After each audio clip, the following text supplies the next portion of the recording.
Hola, somos el equipo 2 y les vamos a hablar de la escolástica. La escolástica fue un movimiento intelectual y filosófico predominante en Europa durante la Edad Media, que se desarrolló principalmente en las universidades medievales entre los siglos XI y XV. Se caracterizó por su intento de reconciliar la fe cristiana con la razón filosófica, especialmente con las enseñanzas de Aristóteles, cuyas obras se redescubrieron en Europa occidental durante este periodo. Los escolásticos utilizaron métodos de argumentación lógica para analizar y debatir cuestiones teológicas y filosóficas. Intentaron armonizar la fe cristiana con la razón, buscando respuestas racionales a preguntas sobre la naturaleza de Dios, la creación, la moralidad y otros temas fundamentales.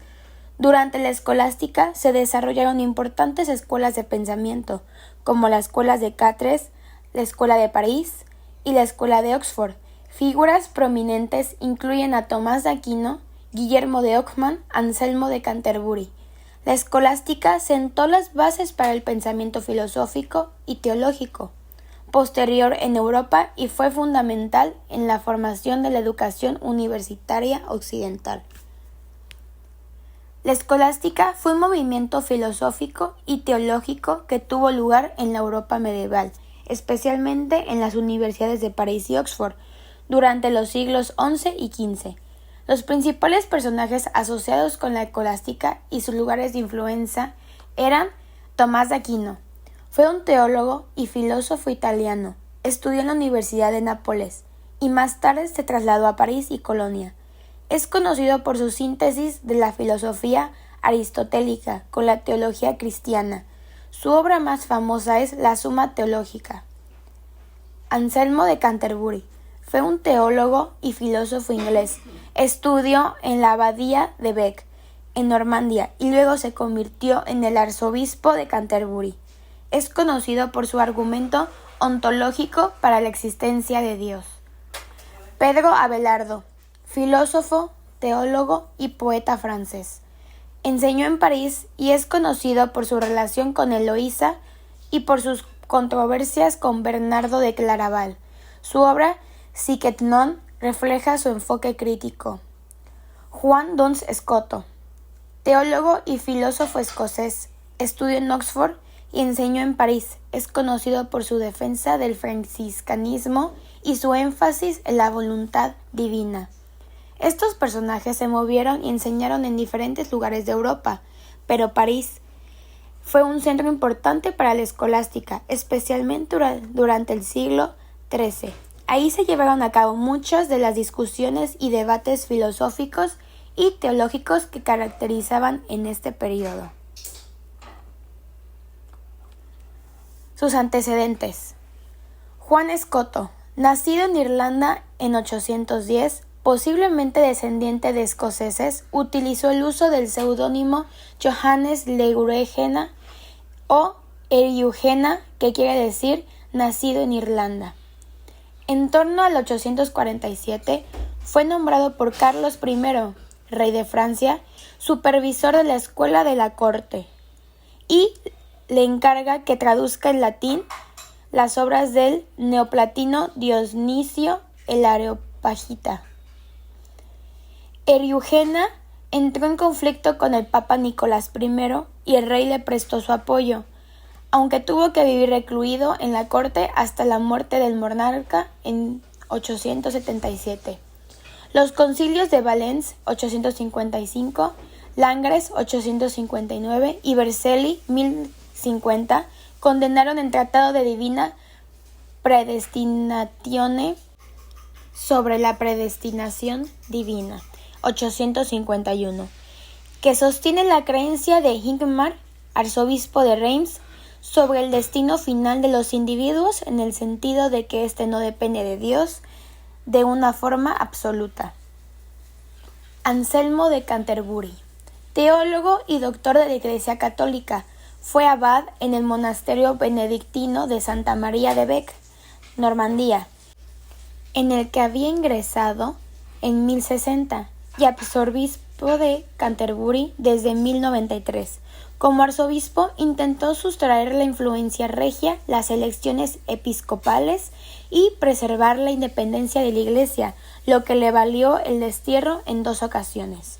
San Anselmo fue uno de los prelados más cultos de su tiempo. La especulación filosófica, según él, era una consecuencia exigida por la fe. Sostenía la necesidad de creer para comprender a fin de intentar luego comprender lo que se creía. No anteponer la fe, según Anselmo, era presunción. Sin embargo, no apelar a continuación a la razón era negligencia. Pedro Abelardo, filósofo, teólogo francés. Talento privilegiado, fue alumno y bien pronto adversario de Roselino de Compiègne, Guillermo de Campeaux y Anselmo de León. De este último, por ejemplo, llegó a decir que encendía fuego y en vez de dar luz a la casa, la llenaba de humo. Aún no siendo clérigo, reunía numerosos discípulos allá donde ejercía la docencia, ya fuera en Melun, en Corbeil o en París. Pedro Abelardo orientó la teología, los métodos de estudio que en el siglo siguiente culminarían en la figura de Santo Tomás de Aquino. Santo Tomás de Aquino, máximo representante de la filosofía escolástica medieval, abordó brillantemente una profunda y perdurable reformulación de la teología cristiana que apenas había recibido aportaciones relevantes desde los tiempos de San Agustín de Hipona, es decir, durante los 8 siglos anteriores. Tomás de Aquino supo resolver la crisis producida en el pensamiento cristiano por el averroísmo, interpretación del pensamiento aristotélico, que arranca del filósofo árabe Averroés 1126 a 1198. El averroísmo resalta la independencia del entendimiento guiado por los sentidos y planteaba el problema de la doble verdad, es decir, la contradicción de las verdades del entendimiento y de la revelación. Guillermo de Ockham, teólogo escolástico inglés, fundador de la escuela nominalista, este fraile franciscano estudió en la Universidad de Oxford, en la que empezó a enseñar como bachiller desde 1317. El carácter innovador de sus enseñanzas hizo que nunca se le diera el grado de doctor, razón por la que se le conoce como el venerable principiante, y que entraba en conflicto con la Iglesia. La filosofía nominalista parte de la crítica al racionalismo y a los conceptos universales. Todo conocimiento está basado en la lógica, operando sobre la percepción sensorial de objetos individuales concretos, y no deben multiplicarse inútilmente los entes creando conceptos abstractos que no procedan de la experiencia. Esta economía de objetos es la que luego se conoció como la navaja de Occam. Sus obras de cada uno fueron: Juan Escoto, sobre la predestinación motivada por la controversia predestinacionista, esta influenciada por San Agustín, sobre la división de la naturaleza. Su obra más importante está influenciada por sus traducciones del supuesto Pseudodionisio.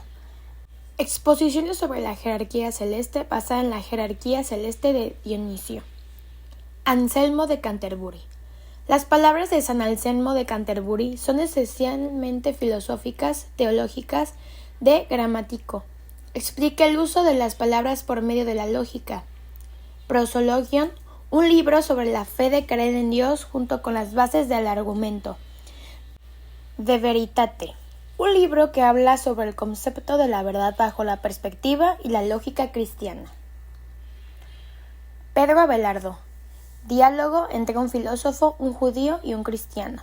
Pedro Abelardo contribuyó a la difusión del método escolástico, movimiento filosófico y teológico que promueve la comprensión de la revelación religiosa del cristianismo.